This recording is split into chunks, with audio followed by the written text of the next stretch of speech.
Good Morning Liberty.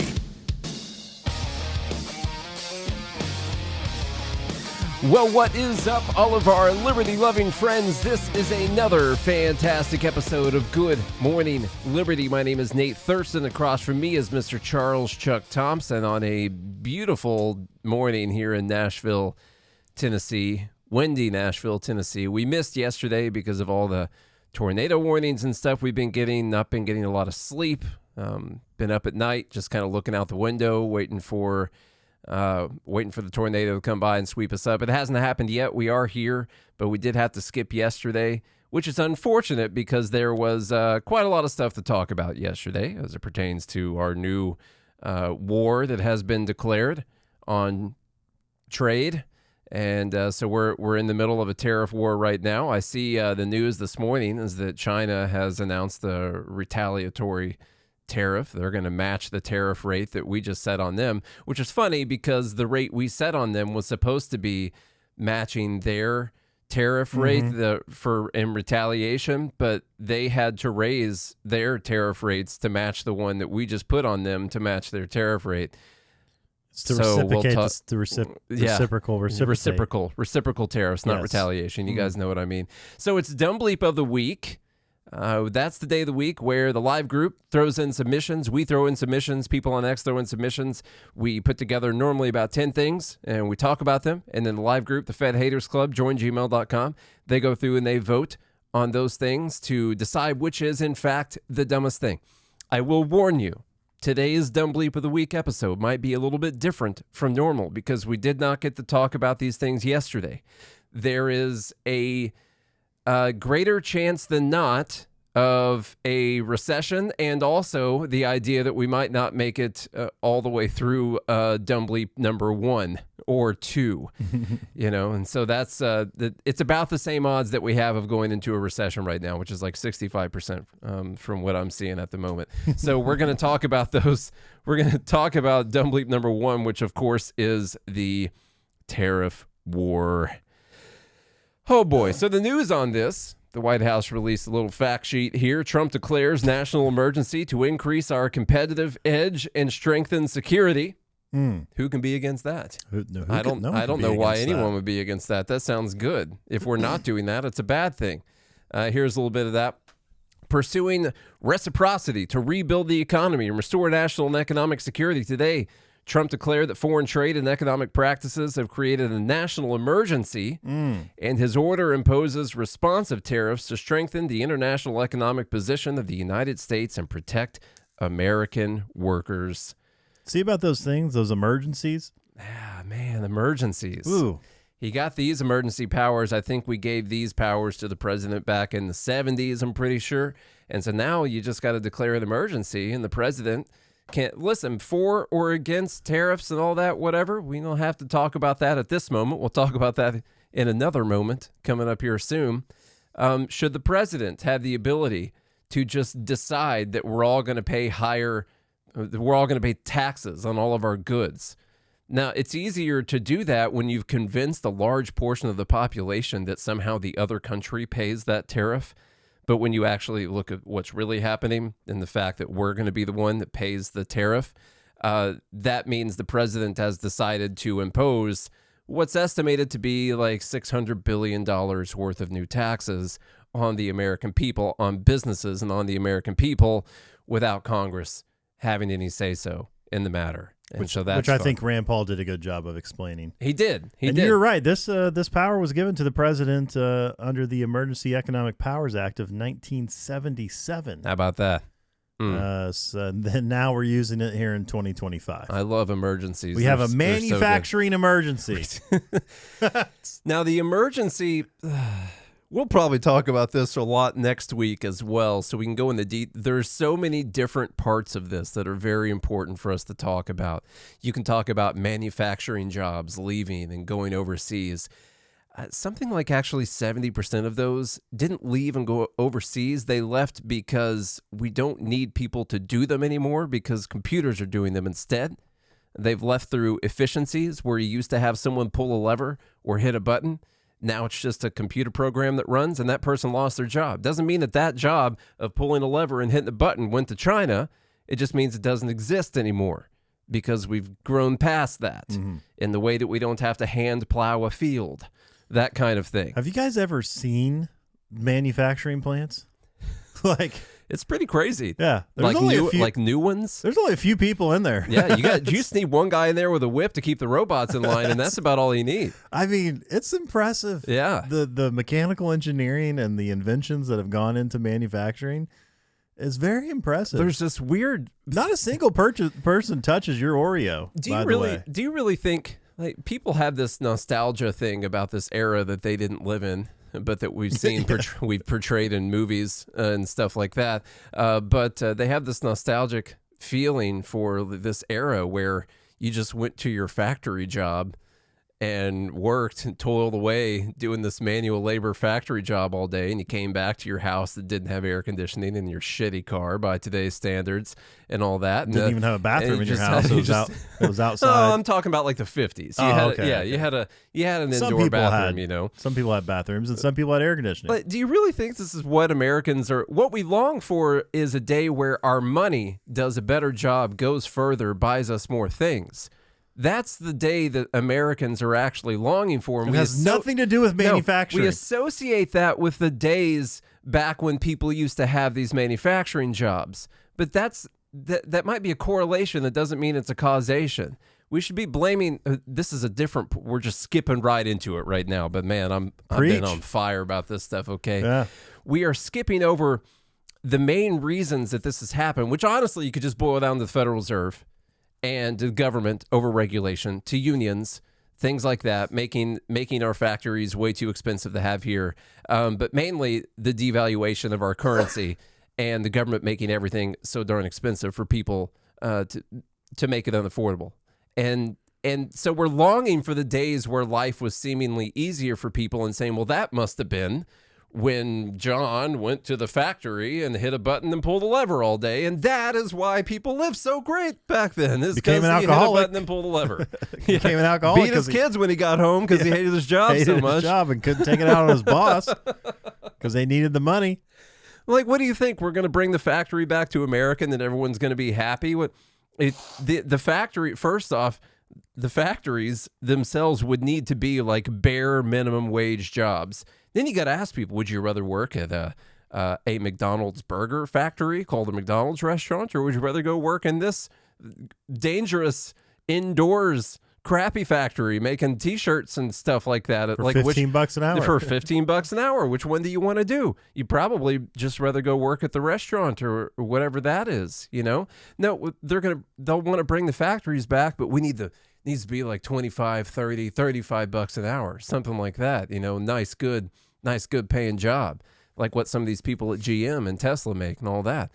Well, the problem is that makes everything way too darn expensive. Of course, they're not going to want to move here unless you charge insane tariffs, which is just going to raise the prices on everything. It will. But why a factory job? And then, of course, that leads into the slave labor conversation that really upsets me, that we'll get into later. Because you're a fan of slave labor.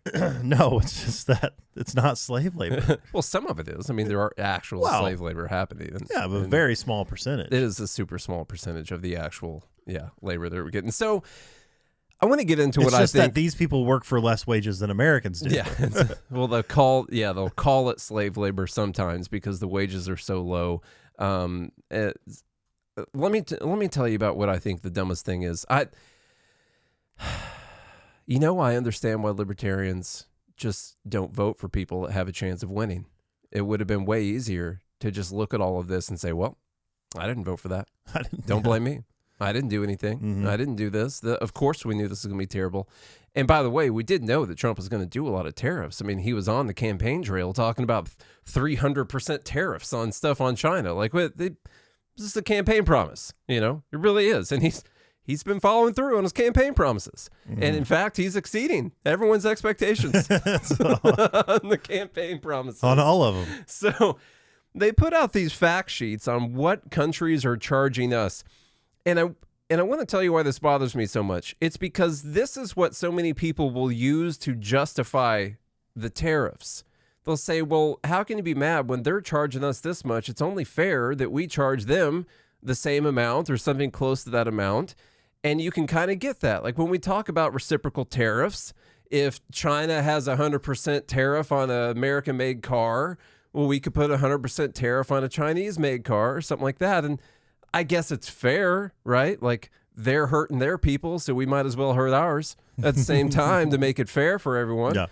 And but the problem is they put out these fact sheets that don't have facts in them, and just made up tariff numbers that they're charging people. Now, to be fair, they do say in small lettering, including currency manipulation and trade barriers. Yeah, but that's not what the numbers are. Well, I'm just saying that's There's broad sweeping. Yeah, they added that in there because they thought people wouldn't be able to figure out how they came to the calculation.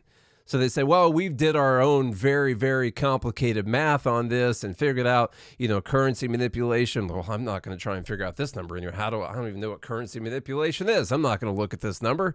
Trade barriers, things like that. Well, they must have all the details on it. That's not it. There's a very simple formula that they use to come to this number. And people figured it out like half an hour afterwards. They're like, this is what they did. And the Fed Haters Club has it right. Yeah. What'd they say? It's to offset trade deficits. It is. That's it. So they have called the second column, the first, the tariffs charged to the U.S. or not tariffs charged to the U.S., that is just the trade deficit. Yeah. That's it. It's the trade deficit. And then I like how he put USA discounted reciprocal. Yeah. This is a discount. Folks, it's like, because we're nice. We're nice people. This is a chart of girl math from the President of the United States. The President of the United States has issued girl math. It's a sale, honestly. Yeah. This is a sale. You better get it while you can. These are discounted. Oh, man. So, for instance, on this chart, they tell you that China is charging in tariffs to the U.S. 67%. Okay, in places like Vietnam. Now, I thought we were a pretty big trading partner with Vietnam, but it turns out we've been getting screwed by them hard. Screwing us. They charge 90% tariffs to the United States. Wow. Are you kidding me? Taiwan? Everything's made in Taiwan, but Taiwan can't get stuff from us because they're charging us 64%. They're charging their people 64% if they want to get things from the United States. That's nuts. India, 52%. But the problem is these are just trade deficits. That's what they are. And they're doing all of this under the misunderstanding, I guess, that trade deficits are automatically a bad thing. And we heard Trump talking about this on the campaign trail. He's been saying this for a long time, but they're ripping us off. That somehow if we buy more things from a country than they buy from us, then we're getting screwed. Somehow. Okay, we're getting screwed by Madagascar somehow. Their poor people there should be buying at least as much from us as we're buying from them, and then all will be right from the world. Some country where we just buy bananas because it's real expensive to grow bananas in greenhouses and stuff like that. So we just buy bananas from them because they can do it easily. Well, it turns out if that country doesn't need anything from us, we're getting screwed by that country, even though it's, everyone makes the same analogy. Like, you've got a trade deficit with your grocery store. You go to your grocery store, they have all these things that you need. Your grocery store rarely comes to your house and buys things from you, okay? But you go to rarely, maybe it happens sometimes, I don't know. But you go to your grocery store and you say, I need all of these things, I don't have them, and you give them money and they give you the things. You decided that the things were more valuable to you than the money that you gave them, and they decided that the money was more valuable to them than the things that they gave you. It's a voluntary transaction between two consenting parties, and then you go home. They just screwed you, is what they did. We'll add some nuance. Do it. I will say there is a small percentage of, let's say, currency manipulation or things of that nature, which could be technically unfair to the United States if we are good faith actors and other countries are not being good faith actors in this quote unquote free trade, which the problem is it's not free trade. There's all kinds of none of it's free trade things on it that make it not free, like regulations. And so there is that bit of nuance, but to think that it's to this level where we have to add these discounted reciprocal tariffs because of a trade deficit, you're not looking at the problem seriously, and you're not even fixing the root cause. No, you're not. Like if you want, you could make United States manufacturing competitive globally. You could do that very easily. All you have to do, we said this last time, all you have to do is make it advantageous to open up a fucking factory in the United States. You just make and yourself... right now it's not. It's not. Everything USA made is more expensive. Everything. Well, that's because we don't use slave labor. And the thing about all you gotta do is say all that, and you'll shut down the all you have to do to understand that is just go start a business. Go start a business and try to get sales. You know, that everyone should try to do that once in their lives. You know, figure out a product, design something, go get it manufactured in the United States. Can't look at any other countries, and then try to make sales on it. See what happens. And then you'll be like, oh, well, I don't really care about these tariffs all that much. Yeah. You know, I really need to get my goods. I need to get the cost of my goods down. So my cost of goods is too expensive. To wrap up this part of the dumb, because I do have regulations and stuff pulled up here for a second. The actual numbers, the trade weighted average that we get charged, or that they charge their people for buying our products, which is the proper way to look at it. Yes, like from China is 3%. That is called a trade weighted average tariff. Now there's an issue with the trade weighted average tariff because what they do is they look at all the value of all the goods that they are actually buying from you and what the actual tariffs were on those goods. The problem with that is if you have really high tariffs on a bunch of things and it has essentially shut down trade on those items, then that number is not weighted into that average as much because you've shut down the trade on those items that have like 100% on them or whatever it is. But typically China has on a bunch of actual very important goods, tariffs like 10%, 15%, stuff like that. But then the actual average of all the goods that they buy from us is 3%. It's not... What did it say? 67%? Is that what the number was? I believe 67%. Mm-hmm. Yeah. So we're being nice by charging them 34%. Well, guess what they did this morning? They announced that they are going to retaliate by charging 34% reciprocal tariffs on us because now we've actually raised our tariff rate much higher than what they actually are tariffing their people for buying our products.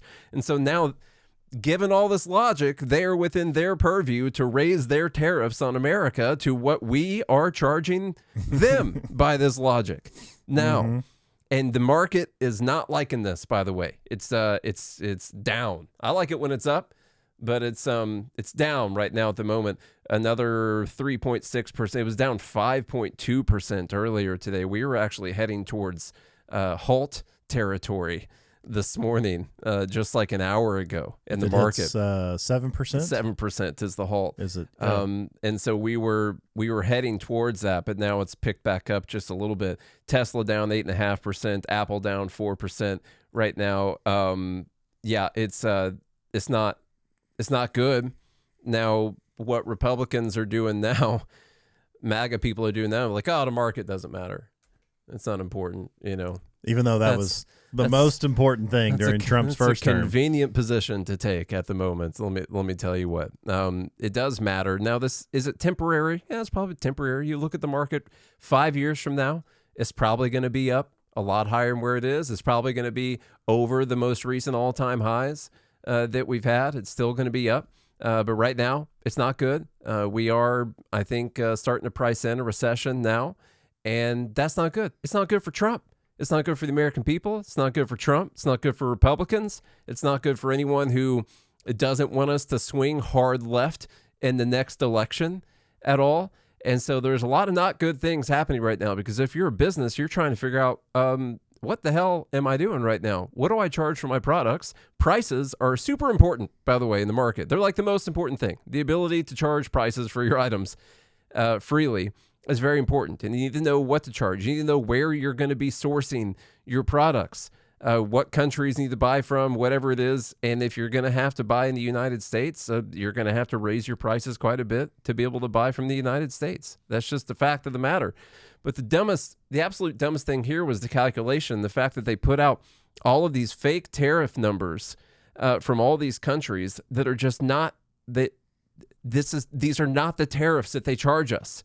These are not the average tariff rates that we're getting from these countries. It's the trade deficit. And they've decided that if we have a trade deficit with a country, that's bad. And the only way to fix that is for that country to buy more things from us than we're buying from them. That doesn't mean that you've solved any kinds of problems. I mean, like a lot of people point out, we had a trade surplus during the Great Depression, Great. That's awesome. Yeah. That's really good stuff right there. People were doing well back then. Things were really good at that time. Let me tell you and what. Maybe maybe Trump is like, oh, FDR has such a good legacy. Everybody loves FDR. Maybe I should do the same things that guy did. Use the Alien Enemies Act. Yeah. Try and go for more than 2 terms. Yeah. Great Depression, trade surplus, stuff like that. He's just a modern day FDR. That's all it is. It's really funny, the complicated formula they use for this. They use all these Greek letters, and it's too complicated for me to figure out, except for when you realize what these letters stand for, which is just exports minus imports, which is just called trade deficit.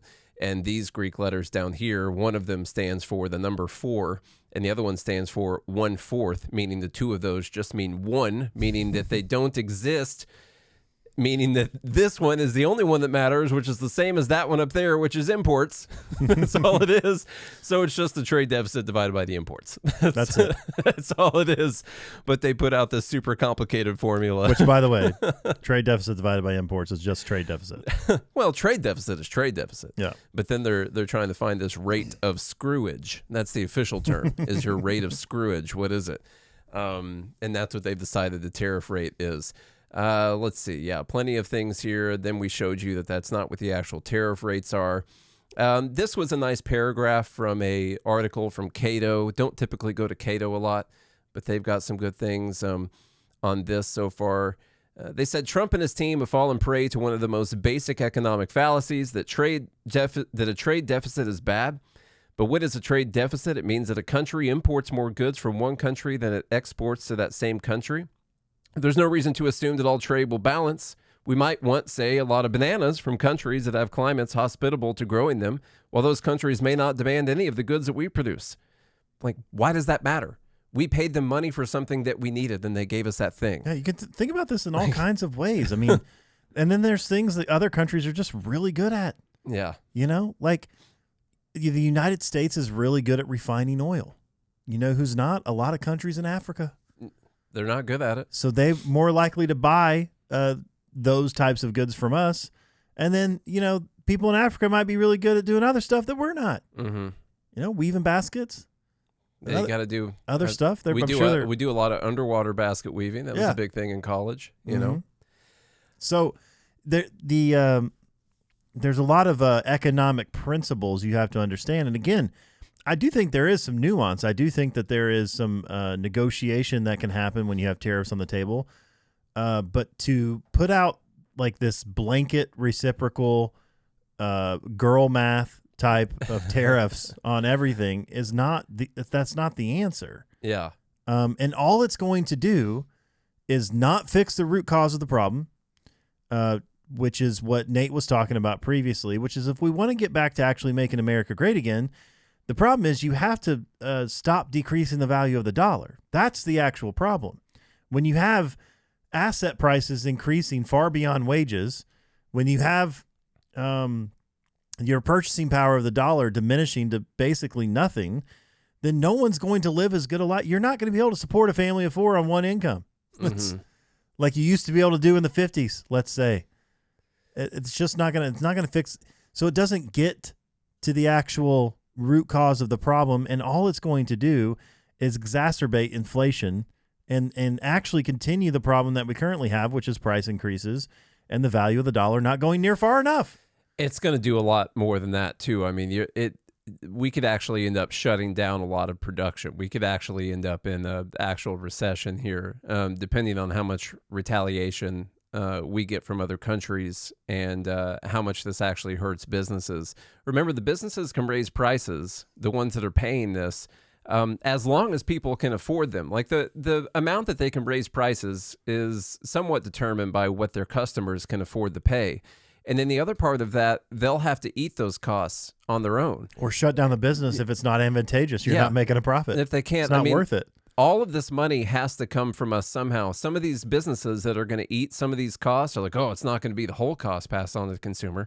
Well, they'll have to eat some of those costs. That's going to eat into their very slim profit margins they already have. And guess what? They'll end up having to fire people. Trump's tariffs in 2018 that we already went through, they cost more jobs than they protected in the United States. Like, we've got data on this. People are like, oh, we need to bring back these jobs. You're going to destroy jobs in other parts of the economy. You're looking at one specific section and saying that we need to bring back jobs for this specific thing, but you're going to destroy 10 times as many jobs on the other side and call it a win. It doesn't make any sense at all. And one of the most annoying things people say about this is, well, just buy American. You don't like the tariffs, just buy American. You know, that's all you got to do, man. Problem solved. You're worried about the tariffs raising prices and all these goods? You don't have to pay the tariff. You just buy American. Here's the thing. The option to buy American for a lot of products is out there.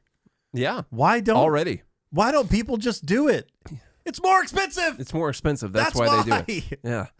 They don't. I see this guy on TikTok now. You know, look, he sells a lot of belts. He does. You know, they're made in America belts. But guess what?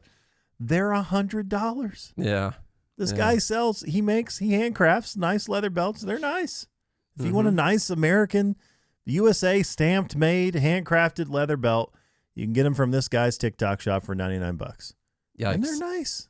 That's a lot for a belt. No one even likes wearing a belt. But who likes wearing belts? How many people that work at Walmart, let's say, can afford that belt when you can get one at Walmart that was made in China probably for $10? Yeah. Like, come on. But that goes to slave labor.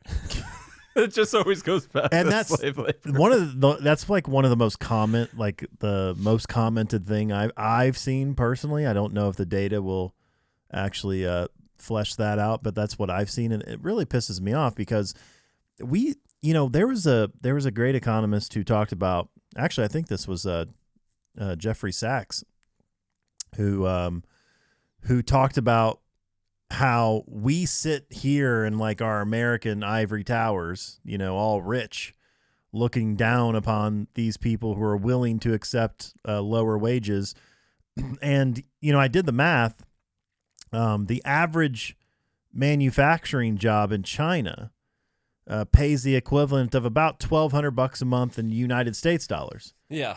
Okay. But you have to also realize that the cost of living in China is about 60%. What it is, 60% less than what it is. The average family of four cost about $1,400 a month. Okay? And their manufacturing job accounts for almost all of that. So what I hope people are talking about... It's like you have to take into consideration all the factors. To them, that's not slave labor at all. They're paying for almost all of their expenses with one job. Yeah, I mean, if someone's making $1 a day, that might sound really bad. But if their apartment costs $4, then you know it's not. Those are extreme examples, but you understand what I'm talking about. It only takes 4 days worth of work to pay your rent. There's a big difference between, and that both of these happen. Well, one of them happens. The other one is what we're talking about right now. But there's people that are physically enslaved where they have no choice but to go and work, like physically enslaved, you know, like America, who invented slavery. Yeah. You know, we had slaves that we were physically enslaved to do work. And that does happen. I mean, there are people that are enslaved that, let's say, they're working in mines, extracting material made for batteries. Yeah, that we're using. Well, some of those people are actually just being exploited also. There's a difference in exploitation, what people will call exploitation, and what people will call slavery. Exploitation might be the best option that people have because their country sucks and they're just on a different timeline than we're on. Mm-hmm. They're in a different market than we're in, you know? If you went back and looked at the way people had to work in the year 1790, I'm not talking about slaves, talking about everyone else, you might say, well, that person's being exploited right now. Look how terrible those conditions are. Well, that's actually just the conditions that they live in those countries. Let's move on to what a couple people have said on this. As I said, we're going to spend plenty of time on Dumb Bleep number. This is Dumb Bleep of the week, by the way. Oh, we're still on one. Yeah, we're on Dumb Bleep number one right now. We got to move on. No, I fully intend. I wanted to take as much time as we needed to talk about this today because it's very important. And it's crashing the market, and it's. Can I say one more thing on slave labor real quick? Sure. The Fed Haters Club reminded me of something, which I think is important too, is that these people, they accept less luxuries than we do. Mm-hmm. And that's another thing. It's like, to be American, you have to have a Netflix account and YouTube TV, and you have to have a TV in every room, including your bathtub. Mm-hmm. And you have to have a backup camera on your car. You have to have a car. You got to have a car. It's like all of these things are like you Americans think like you have to have these things, and that's not true. A lot of people in foreign countries, like, they have one TV, if they have a TV at all, and if not, they read books. They can afford books. They go hiking. Mm-hmm. There are lots of things in life you can do that you don't have to spend money on, that we spend an exorbitant amount of money on, which is fine if you can afford it. But to think that that's like the lifestyle that you have to earn money for, you could live well within your means and be just fine as an American, and life would be just fine. In fact, it might improve for some people. Could be. Honestly. Less anxiety about the world, So I've got something from Milton Friedman, something from Ronald Reagan, something from Thomas Sowell, something from Rand Paul. Like I said, I wanted to take our time on this topic today. We're not going to make it through all of the dumb bleeps. We'll just go ahead and call that right now. Why not? I don't have anything to do today. Well, that sounds great. That sounds great for you. Oh, so you got to leave. So here's Milton Friedman. I posted this quote, and it's been doing really well. But here's Milton Friedman making a little comment. The political reason is fairly straightforward. The political reason is that the interests that press for protection are concentrated. The people who are harmed by protection are spread and diffused. Indeed, the very language shows the political pressure. We call a tariff a protective measure. It does protect. It protects the consumer very well against one thing. It protects the consumer against low prices. All right, there we go. A little rumble from the crowd there. They didn't see that. Milton Friedman would get it. Didn't see that line coming. You know what I find interesting is all the people who were praising Milton Friedman just a couple months ago. Oh, I know. All the MAGA people sharing Milton Friedman, being like, this guy. Need to listen to this guy. He knows what he's talking about. Economics. Yeah, government spending. That's the problem. Yeah, Doge, let's go. And then he shares. All government spending is taxation. Yeah. And then he shares another interesting economics lesson about tariffs, and everybody's like, "Oh, he's outdated." Yeah, that was right in his time. No, he didn't know. It's not for right now. He didn't know what Trump knows. He was anti-America, actually. Now that I think about it, Milton Friedman's anti-America. Yeah, it is super, super annoying to pick and choose which things you've decided he's right about. For those of us who lived through the Great Depression, the memory of the suffering it caused is deep and searing. And today, many economic analysts and historians argue that high tariff legislation passed back in that period, called the Smoot-Hawley Tariff, greatly deepened the Depression and prevented economic recovery. You see, at first, when someone says, let's impose tariffs on foreign imports, it looks like they're doing the patriotic thing by protecting American products and jobs. And sometimes for a short while it works, but only for a short time. What eventually occurs is, first, homegrown industries start relying on government protection in the form of high tariffs. They stop competing and stop making the innovative management and technological changes they need to succeed in world markets. And then, while all this is going on, something even worse occurs. High tariffs inevitably lead to retaliation by foreign countries and the triggering of fierce trade wars. The result is more and more tariffs, higher and higher trade barriers, and less competition. So soon, because of the prices made artificially high by tariffs that subsidize inefficiency and poor management, people stop buying. Then the worst happens. Markets shrink and collapse, businesses and industries shut down, and millions of people lose their jobs. The memory of all this occurring back in the 30s made me determined when I came to Washington to spare the American people the protectionist legislation that destroys prosperity.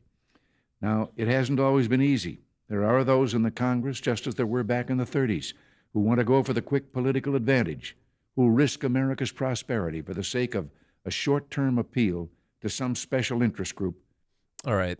There's nothing else I need to say after that. That's pretty good. That's it. The really good points he's making in there have to do with, when you when you're protecting a business against competition, which is really what's happening here. You're trying to protect American businesses from competition. They don't need to do as good of a job anymore. And so you end up with subpar products afterwards. You might not feel it. It might still feel better to you, but compared to what it could be, you end up with subpar products. And a higher price, by the way, subpar products from what you could have had, which, subpar is kind of weird. Below par, you want to be below par, but I don't know. That's something that always didn't make sense to me. It's not a good thing, just so you know. It's not a good thing. Thomas Sowell. And but by the way, there are things made in the USA that are more expensive that are more advantageous to buy. I can tell you, being a musician, that American-made guitars, in large part, are much better because we use that Canadian wood than any foreign guitars that I've had. Okay. Yeah. I did have a Japanese P bass. I'm kidding. Yeah. I did have a Japanese P bass that was pretty close to an American made. Japan did a good job with some of them, and I got it for a couple $100 cheaper than I could have gotten it in America. Korean stuff did a good job, much better than any of the Mexican guitars that you would get. Yeah. No offense. But you pay for it. Yeah. You do. You pay for the higher quality work. And that's a form of competition, by the way. And that's exactly what Reagan was pointing out, is that when you diminish competition, then you're diminishing quality. And like these American companies, they have to compete with the cheaper goods being made. And so, but there are a lot of people who will decide to buy American made because it's higher quality.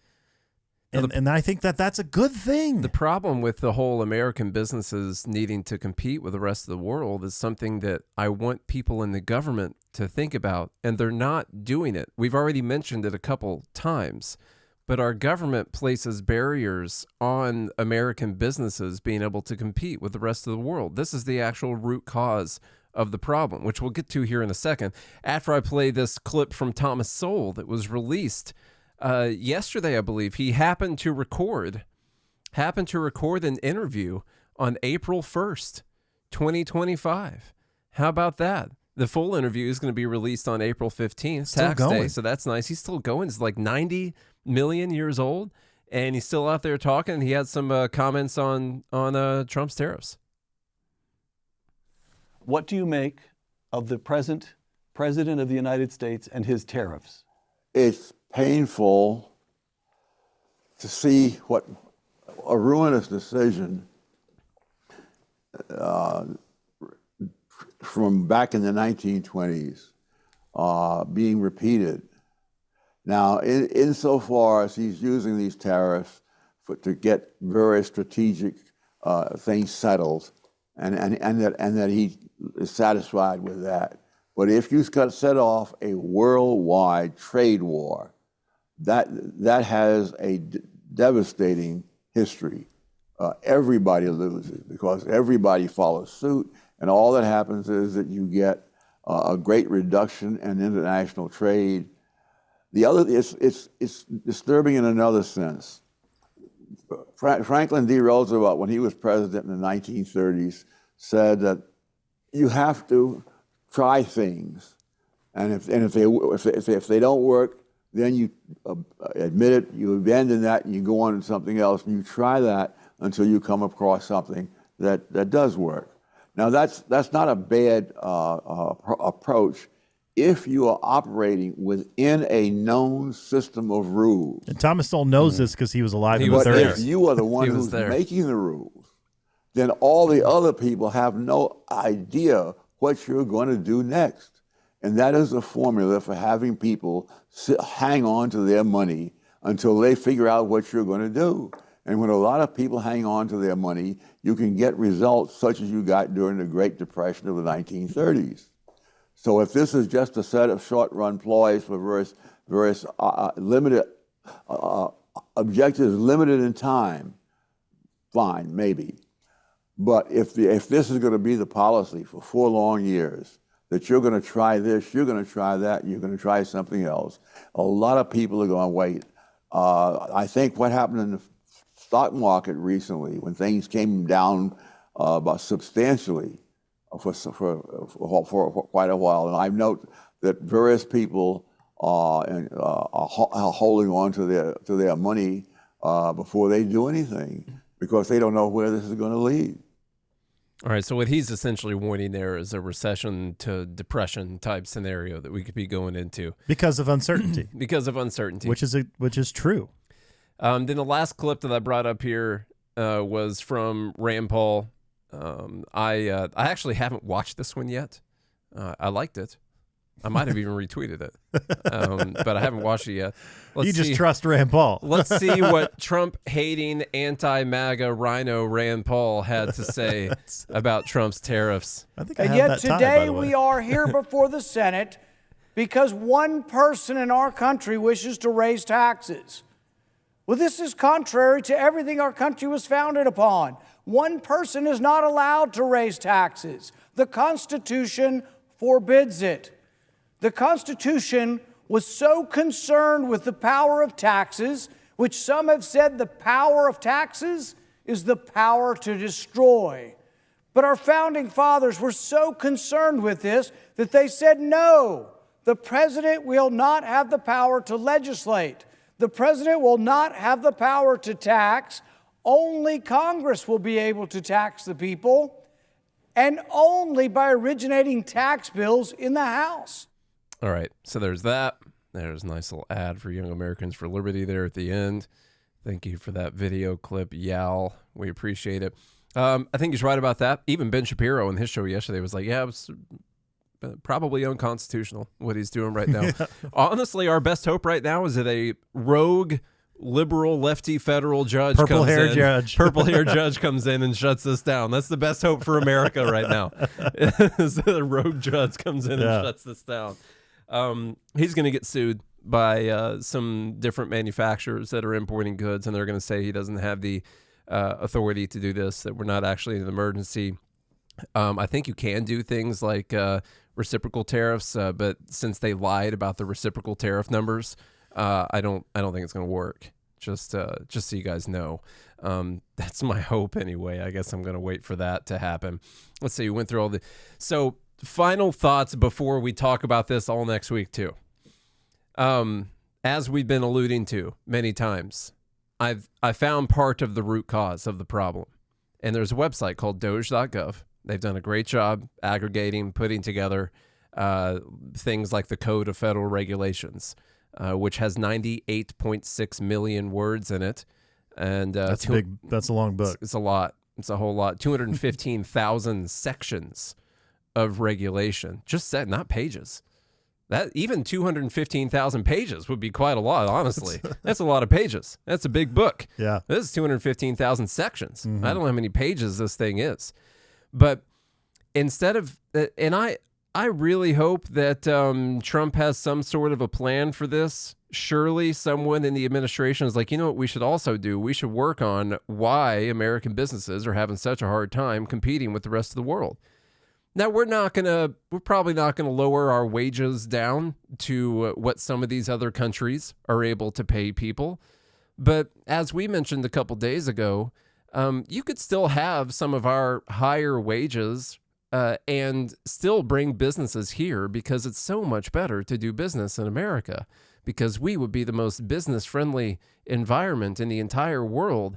We're set up better than everyone. I mean, I watched the show about, and I read a book by Thomas Sowell, actually, about why different countries thrived and some didn't. I mean, just the plot of land that America is on, it's so much better than everywhere else in the world. We really, really lucked out when we stole this from the people that were here before us. Pure luck. Pure luck in doing that, okay? We stole the best plot of land that exists in the world. Back when people were stealing land.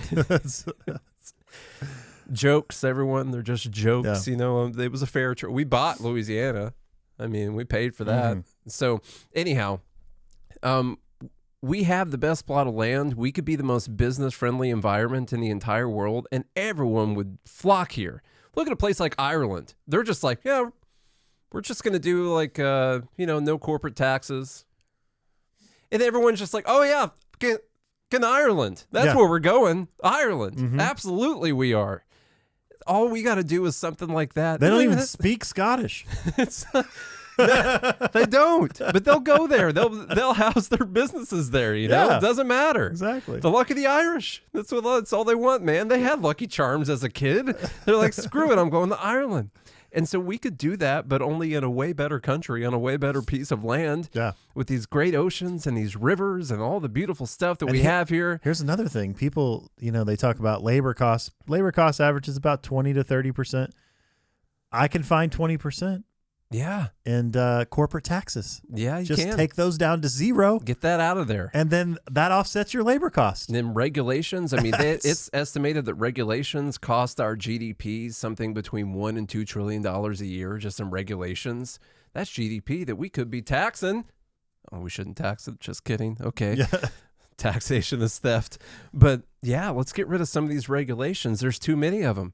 But instead of doing that, we're like, screw it. Let's just have a trade war. Let's not talk about why this has happened. It hasn't happened because, you know why this hasn't happened? This hasn't happened because I was like, I really like those motherfucking Vietnam shirts. They're just so freaking good, those Vietnam shirts. They're great. And the businesses that sell them weren't like, what would be great is if to sell a shirt to someone, we got to have people that speak freaking Vietnamese, and then we got to send these ships. The ships are so freaking big. I can't even explain to you how big the ships are, and it's so expensive. They got these freaking boxes on them, and it costs us tens of thousands of dollars to get this box over here, and weeks for it to happen, and we got to go through these ports, and we got to put them on trains, and we got to do Fight all off this. pirates. It's so much better than just doing it in America. Let me tell you what. That's not why this is happening. They do it because it's cheaper to do it over there. There's a lot of stuff that happens that doesn't need to happen simply because we made it so expensive to do business in the United States. We should stop that. And then whatever's left, our evil trade deficit after that, well, let's talk about it then, But you don't need to force people by way of freaking 40% tariffs to do business here in the United States. And I want to point to something, the Fed haters conversation that's happening, which you could join, by the way, by going to joingml.com, because I think it's an important conversation where we're talking about some folks in the Fed haters club are talking about that basically American spending, like the government spending and individual spending, because we were talking about the free choice of the consumer. And in large part, which I don't think is not true, a lot of people will continue to buy cheaper goods even though they break over long and end up spending more money in the long run. Mm-hmm. But to me, that's the free choice of the consumer, number one. And then number two, there are some people who can only afford the cheap thing. And so should we, by default, get rid of the cheap thing so that the poor people can't afford it at all and the people that can't afford it buy the more quality American-made thing or whatever? And do that by force? Yeah, sometimes people might not actually have the money to buy the more expensive thing. It's not even that they're making a terrible choice. It's like they need the thing, and they physically don't have the money to get the thing. That's their only option. Yeah. But then the comment was made that poor spending habits is what's gotten us here, and we need some kind of rectification for that, and that people going into debt to buy things they don't need is bad for everyone in the long run. And here's what I want to say to that. The Austrian economic, Chicagoan economic, the libertarian view and principle on free economics and free trade is that you are still going to have ebbs and flows in the market, okay? Sure, consumer spending on things that they don't need and going into debt could harm the society overall, let's say, but it's only going to be for a short period of time because it's very easily going to correct itself. Especially if the individuals can't get bankruptcy or things like that, welfare, if they don't have something to fall back on, that problem takes care of itself very quickly. There's only so many people that are going to be able to do that and then not be able to do it ever again because they're not going to be able to go into debt to get things they don't need. Right now, we subsidize people's bad choices right now. Yes. And we subsidize businesses' bad choices, like the bank bailouts. We hold interest rates too low. People shouldn't be going into debt to do those things because debt should be so damn expensive to go into. Yes. And the thing about it is that you would have more of a natural ebb and flow instead of what we currently have, which is more dangerous and I think affects a lot more people, probably kills a lot more people, is you have these massive booms and busts.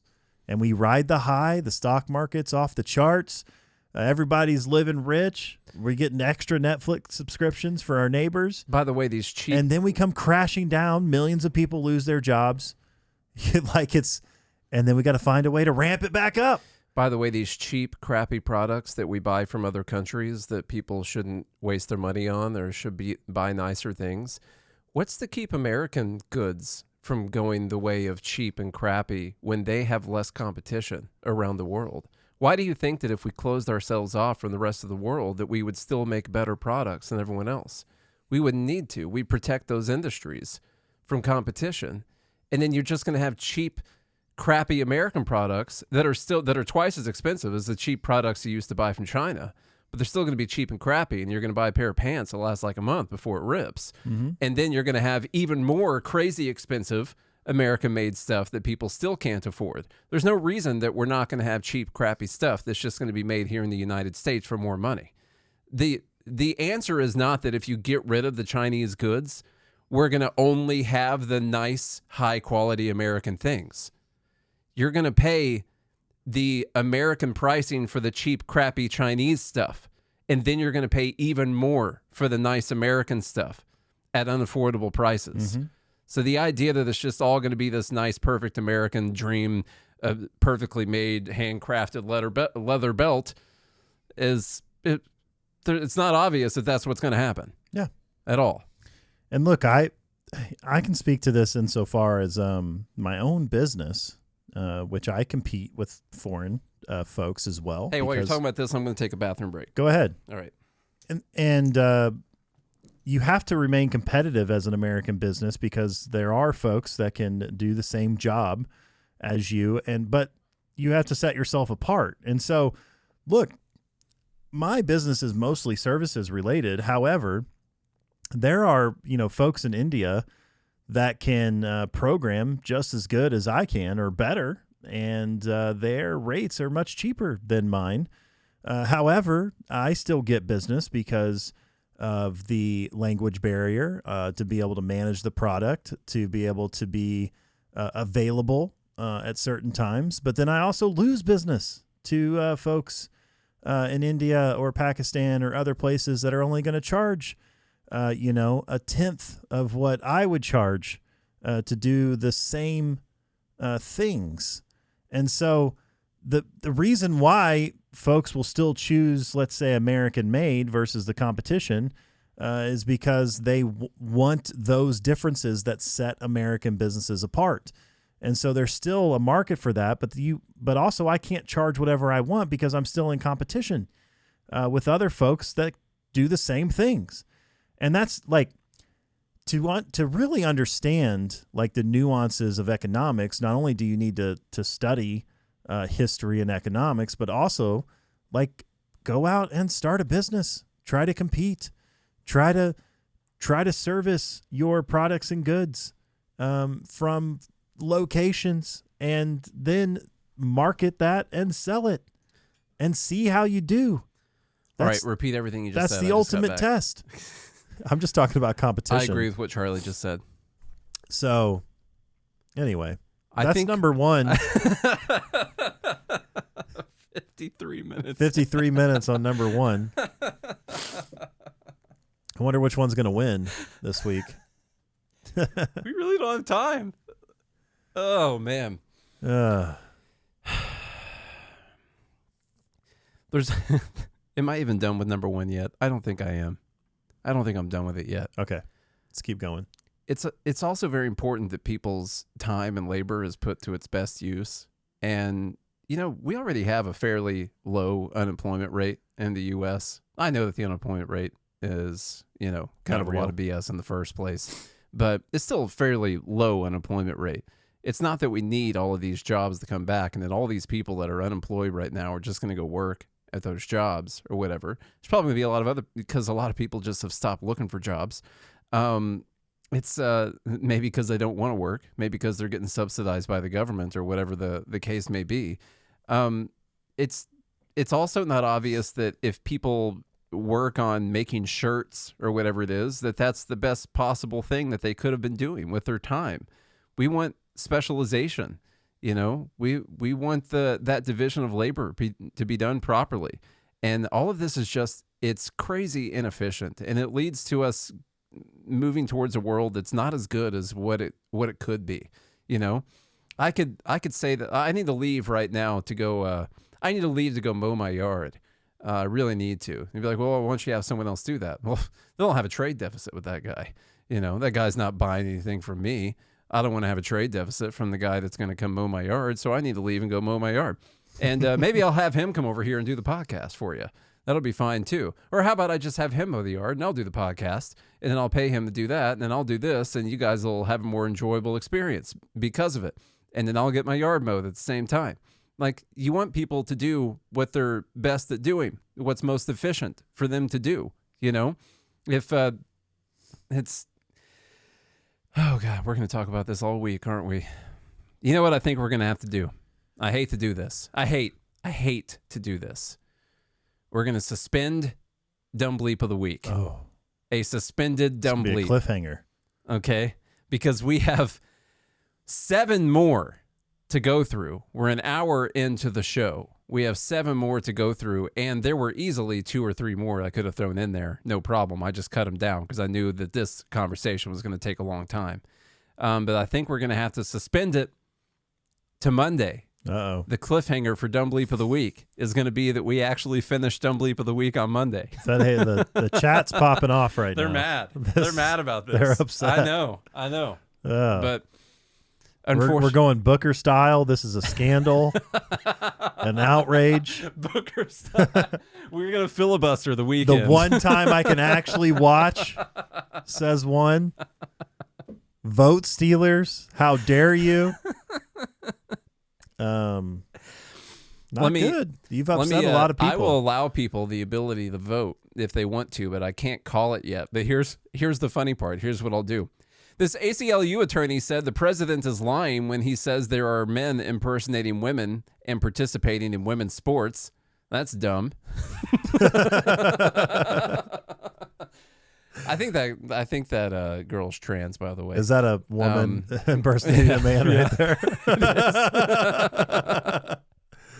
Okay. It is. Ellie Mistel says... Wait, are you going through them? I'm just going to tell you what they are. Don't cave. I'm no, bring do it, not no, I'm cave. just going to tell you what they are. Don't cave to the Fed Haters Club. No, do not do this. No, don't give in. Cave or don't cave? What do we do? Don't. This is what Trump does to... He's you're saying I should be more Trump? No. Screw you guys. No. Trump gives in to his base. To his base. Yeah, at economic peril. I hope he gives in on tariffs. If Trump does really bad things... things... be a dad, not a mom. If Trump does really bad things to the economy, which right now it's not looking great, it's going to be really bad for him. It's going to be bad for Republicans, which... But the worst part about that is it's going to be really good for Democrats. And that's the absolute worst part.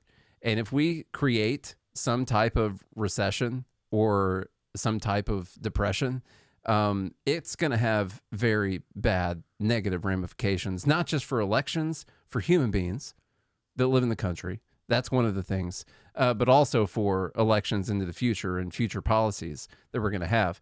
And one of the future policies we're probably about to have is they're going to take some of this tariff money and use it to bail out industries that are suffering because of the tariffs. That's what they did in 2018 after farmers had a tough time after the retaliation from China on the tariffs. They took almost all of the money that came in and they used it to bail out the farmers for the money that they lost from the tariffs. Okay, what's your win from doing that? There really is not a win after doing that, and that's what we're heading towards. If we keep going down this path, we're actually heading towards bailouts. You think I'm wrong? He did it the first time around. He did it in 2018 with 1% of the tariffs that we're talking about right now. We did bailouts because of the tariffs. All right. So we're heading towards government bailouts of industries that we're tariffing right now. We are going to tax them and then use the tax money to give it back to them, but only our preferred industries. We're going to pick the winners and the losers afterwards. It's not good. It's not a good policy at all. Yeah, and I will say there are some folks that have said they're coming back to the United States and are going to invest, in manufacturing. But you also have to look at the flip side. There are people that are going to close down and lose because of this. And you shouldn't. In a free trade society, in a free economic society, the government should not be picking winners and losers. That's just not how it should work. Yeah. And you're going to have ebbs and flows in a free market, but that's by the free choice of individuals. And that is the only moral position, by the way. It's the only moral position. My hope for this is that this is some sort of insane negotiation tactic where you put a gun against the heads of your citizens and threaten to kill them if the other people don't stop doing the same to theirs. I really hope that's just the kind of negotiation that's happening, but they're not all going to work. Like, some of these countries don't have tariffs, but we have a trade imbalance with them. So we're claiming that they're charging us tariffs. And so we're like negotiating against people who aren't charging tariffs in order to get them to what?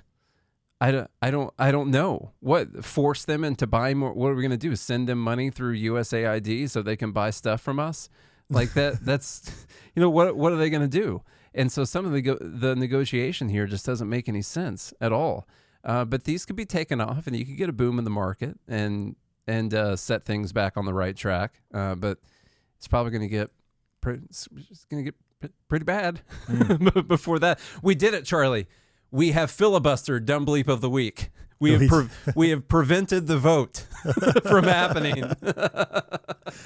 I always knew you were fit for Congress, Nate. We filibustered. Oh, that's great. Yeah. Okay, we're gonna have to just go. I will. I want to agree with that real quick and just say that I'm willing to be wrong. And if we come back to this in a few months and this was all a negotiating tactic and Trump was able to make good deals by this blanket tariff girl math that he posted, then so be it. Like, sure, maybe he's just better at making deals. And then there's something I don't know about that. But if this is something that's going to last as a long-term policy, like Thomas Sowell said, that's not good. It's not good. Now, maybe Trump can't come out and say this is temporary, even though that's his plan. You can't show because your negotiating position. You can't show your cards. So that we're not going to know. And maybe it could be a good thing. I'm not willing to say that it's necessarily a bad thing. All I can go off of is what I understand about economics and history. Mm-hmm. And the, like one of my favorite speeches, I've said this on the show so many times, is "Give me liberty or give me death" by Patrick Henry. And it's not even the "Give me liberty or give me death," which is a great line. It's a great quote.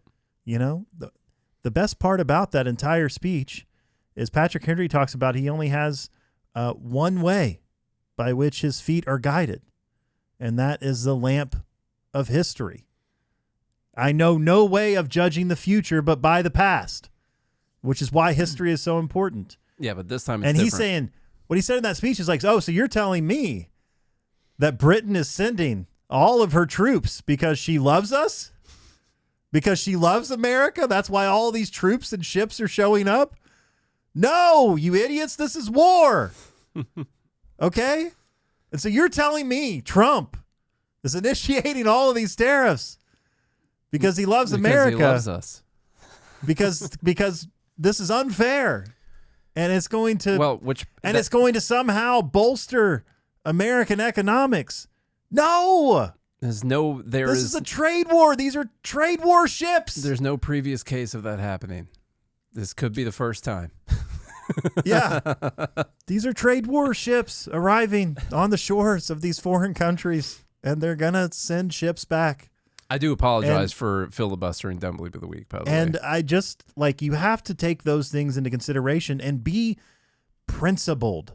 And this is what I'm seeing a lot with even some libertarians, but especially among the MAGA crowd. You're no better than the Democrats in being unprincipled.